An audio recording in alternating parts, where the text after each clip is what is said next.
నమస్తే మారావు గారు. మా అడవిలో మర్యాదలు ఇలాగే ఉంటాయి. షాక్ అవ్వాల్సిన అవసరం లేదు. జెడ్పీటీసీ ఎలక్షన్ జరగటం మాకు ఇష్టం లేదు. అవి ఆగాలంటే రెండే దారులున్నాయి. ఒకటి మీరు విత్డ్రా చేసుకోవాలి, లేదా మీరు చనిపోవాలి.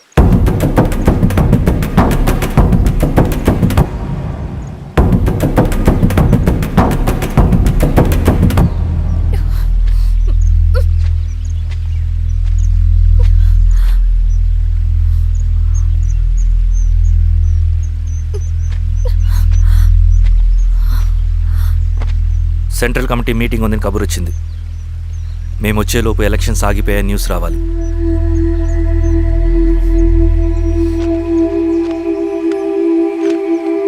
ఇదిగో రవి. లాల్ సలాం కామ్రేడ్.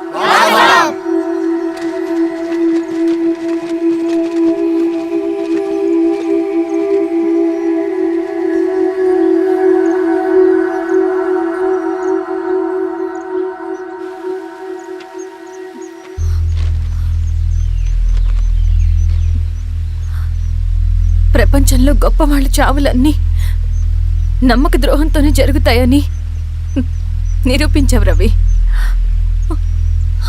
అన్నయ్యని కూడా అచ్చం ఇలాగే చేస్తావు కదా?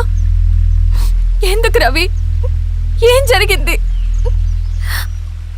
అన్నీ బాగుంటే దేశం తరపున బ్యాడ్మింటన్ ఆడేవాడిని.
అరే అభి, లేవరా, లే.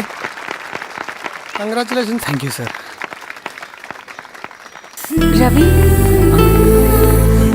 కంగ్రాచులేషన్స్.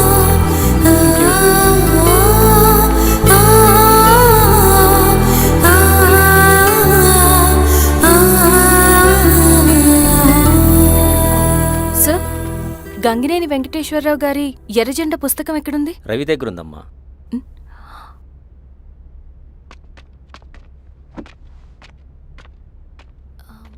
రవి,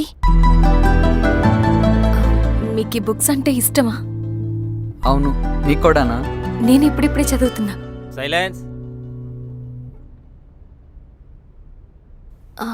క్యాంటీన్కి వెళ్ళి మాట్లాడుకుందామా? ఓకే. అక్క కాఫీ. థ్యాంక్ యూ రచన. పర్లేదక్క. అయ్యో, కాఫీ అస్సలు బాగాలేదు. 1 minute ఇప్పుడే వస్తా. ఎక్కడికి? ఇక్కడికే వచ్చేస్తా. 1 minute అండి.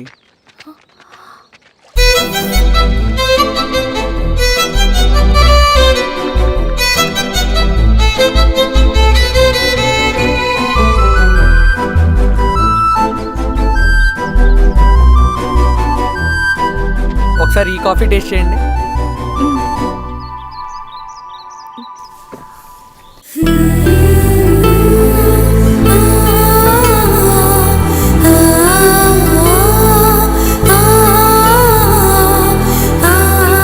చాలా బాగుంది. థ్యాంక్ యూ అండి.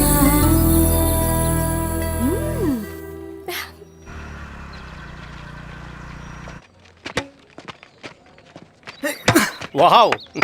సార్. ఇటురా Ravi. Congratulations Ravi. Sir, state badminton training కి సెలెక్ట్ అయ్యావు నువ్వు. Sir thank you sir. Career. నువ్వేమో ఇక్కడ కూర్చొని ఆడుకుంటున్నావు, వాడేమో state level training select అయ్యాడ్రా.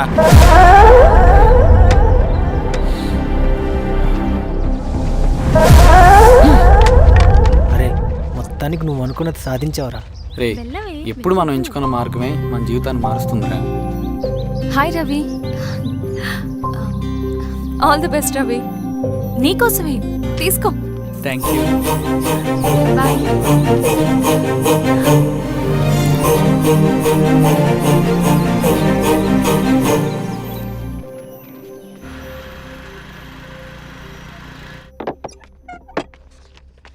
Sir రమ్మన్నారంట.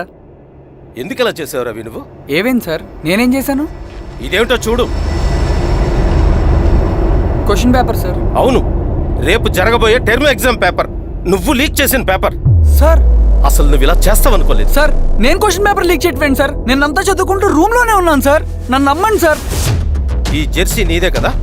Sir అది నాదే, కానీ దీనికి నాకేం సంబంధం లేదు సార్. నన్ను నమ్మండి సార్.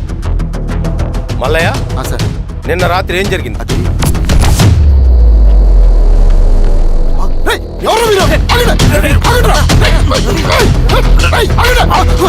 సార్ అతను అబద్ధం చెప్తున్నాడు సార్. నాకేం తెలియదు సార్. నేను దొంగతనం చేయలేదు సార్. నన్ను నమ్మండి. ఐఎమ్ వెరీ సారీ రవి, నేనేం చేయలేను.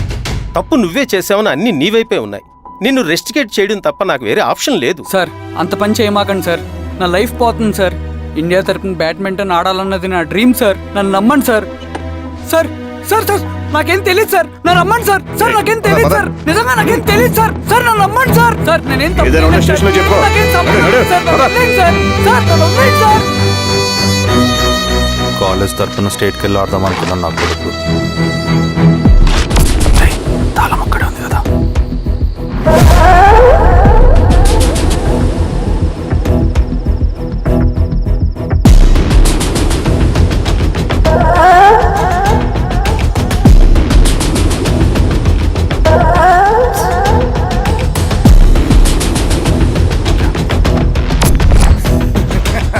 రేపు జైల్లో ఆడుకుంటారా బ్యాడ్మింటన్?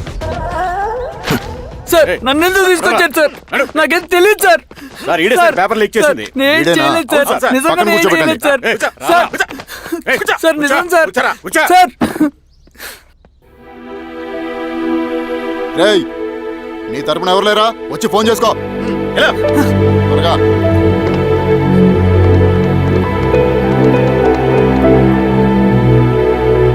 సార్ నేను రవీన్ సార్. రవి చెప్పు. సార్ నేను పోలీస్ స్టేషన్లో ఉన్నాను సార్. మీరు నాన్న అర్జెంట్గా రండి sir. Please sir. Police station ఏమైంది రవి? ముందు మీరు రండి సార్ ప్లీజ్. నేను చెప్తాను సార్. సరే సరే వస్తున్నా. వెళ్ళి కూర్చో. సార్ అయ్యా దండలయ్యా. రే రవి నాన్న, ఏమైందిరా? నాకేం తెలియదు ఏయ్, నాన్న. నువ్వు ఆగు. నీ కొడుకు క్వశ్చన్ పేపర్స్ దొంగతనం చేసి దొరికిపోయాడు. ఎఫ్ఐఆర్ రాసి కేసు పెడితే జైలు శిక్ష పడుతుంది. అలా కాకుండా కేసు క్లోజ్ చేయాలంటే 2 లక్షలు కావాలి. వెళ్ళి తీసుకొనిరా. అర్థమైందా? ఏదోన్నయ్యా. ఏయ్, నా సంగతి నీకు తెలుసు కదా. లోపలేస్తే 10 సంవత్సరాలు బయటికి రాడు. వెళ్ళి డబ్బులు కొట్టరా.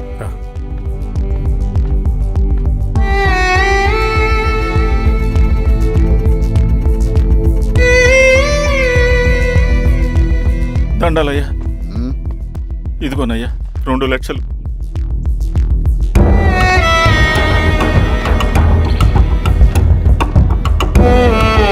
రేయ్, ఆయన పంపించండి రా. ఎలా పదరా. నిజంగా దీనికి నాకేం సంబంధం లేదు నాన్న. త్వరగా దున్నండిరా. పిఆర్ఓ బంగారం లాంటి భూమిది. అరే ఏంకన్నా పటేల్ మీ పొలం దున్నేస్తున్నాడు. పట్టేలు మా పొలం దూరం పెట్టరా. పదయ్యా. రవి పద.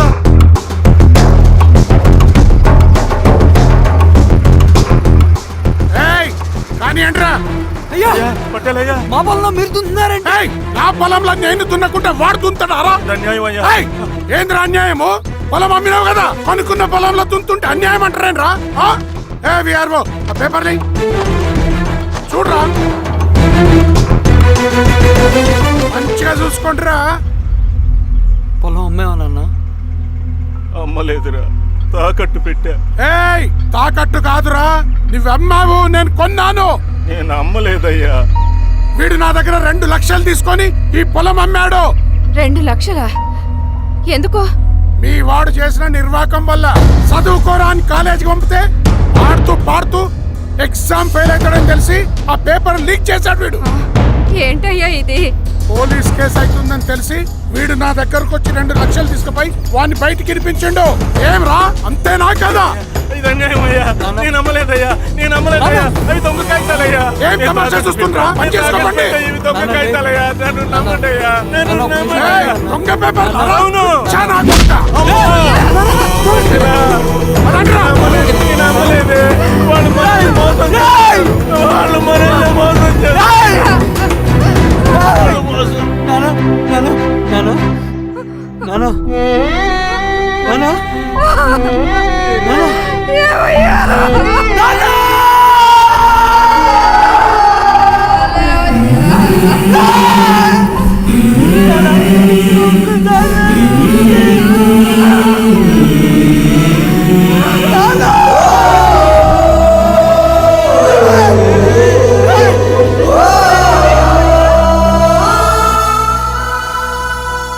నాన్న చనిపోయిన తర్వాత మా భూమి కోసం వెళ్ళి పై అధికారులను కలిశాను, కానీ వాళ్ళు కూడా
ఈ వార్త అన్ని పేపర్లో రావాలి.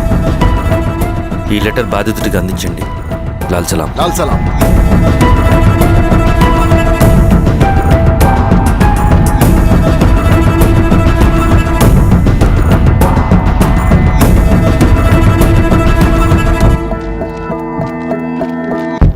ఈ పీడిత భూస్వాముల నుండి విముక్తి కోసం విప్లవ పోరాటం చేయాలి. పేద ప్రజలను సమసమాజం వైపు నడిపించాలి. దళం నిన్ను ఆహ్వానిస్తుంది. రా, జనం కోసం పోరాటం చేద్దాం. లాల్ సలాం.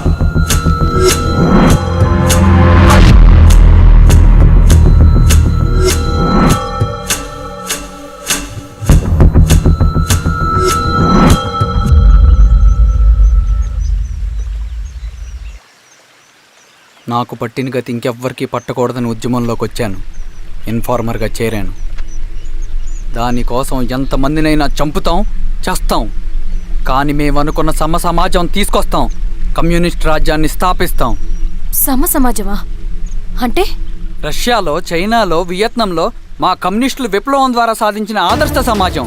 Lenin, Stalin, Mao, Che Guevara, Fidel క్యాస్ట్రోల్ సృష్టించిన కులాలు, మతాలు, వర్గాలు, వర్ణాలు లేని ఒక సామ్యవాద స్వర్గం. అదే మేము కలలుగనేది. దానికోసమే మేము పోరాడేది. నాకు తెలిసి నాజీ పార్టీలో గోబెల్స్ తర్వాత అంత ప్రొపగాండా మీ కమ్యూనిస్టులు తప్ప ఈ ప్రపంచంలో ఎవ్వరూ చేసుండరు. ఉక్కు మనిషి స్టాలిన్, మానవీయుడు మావో, ఎర్ర జెండా వెలుగు ఇలాంటి కమ్యూనిస్టు పుస్తకాలు చదివితే ప్రపంచవ్యాప్తంగా కమ్యూనిస్టులు సాగించిన మారణ హోమాల గురించి నీకు తెలీదు రవి. స్టాలిన్ మొత్తం ఎంతమందిని చంపాడో తెలుసా? 2 కోట్ల మందిని. మనుషుల్ని చంపడంలో హిట్లర్నే మించిపోయాడు. చాలా మందిని సైబీరియన్ లేబర్ క్యాంపులకు పంపి దారుణంగా హింసించి మరీ చంపేశాడు. 2వ ప్రపంచ యుద్ధంలో బెర్లిన్ని ఆక్రమించిన రష్యన్ సైనికులు 8 ఏళ్ల నుండి 80 ఏళ్ల వయసులో కంటికి కనపడిన ఏ స్త్రీని వదలకుండా సామూహిక మానభంగం చేశారు. అది కూడా మీ కమ్యూనిస్ట్ దేవుడు స్టాలిన్ హయాంలోనే జరిగింది. ఇక మీ మావోయిస్టుల భగవంతుడు China chairman Mao Zedong great leap forwarded cultural రెవల్యూషన్ల పేరుతో 14 నుంచి 20 మిలియన్ల ప్రాణాల్ని పొట్టన పెట్టుకున్న మహానుభావుడు. ఇది మీ కమ్యూనిస్ట్ దేవుళ్ళు రాసిన రక్త చరిత్ర. ఆ దేశాలలో పేపర్లు ఉండవు, టీవీలు ఉండవు, స్వతంత్రమే ఉండదు. 1962లో చైనా మన దేశం మీదకి దాడి చేసి భూభాగాన్ని ఆక్రమించినప్పుడు ఒక్కరు కూడా నోరు మెదపలేదు.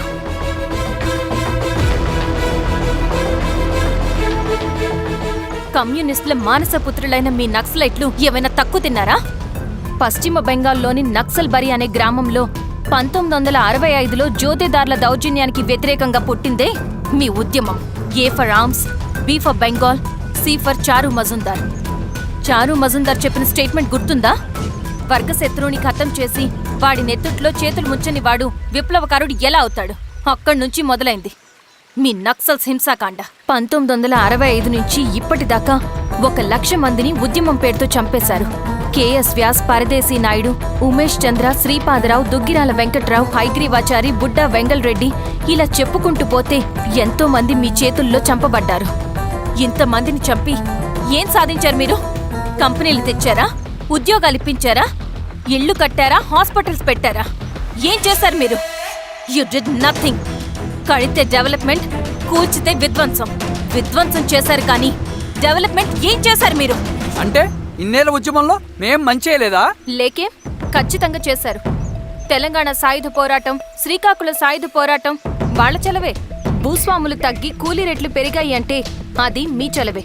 నంబూద్రిపాద్, జ్యోతి బసు, సోమనాథ్ చటర్జీ, పుచ్చలపల్లి సుందరయ్య, తరిమెల నాగిరెడ్డి, చంద్ర రాజేశ్వరరావు, నల్లా నరసింహులు ఒక్కొక్కరు ఒక్కో లెజెండ్. కానీ వీళ్ళు ప్రజానాయకులు. తుపాకీ పట్టి అడవిల్లోకి వెళ్లలేదు.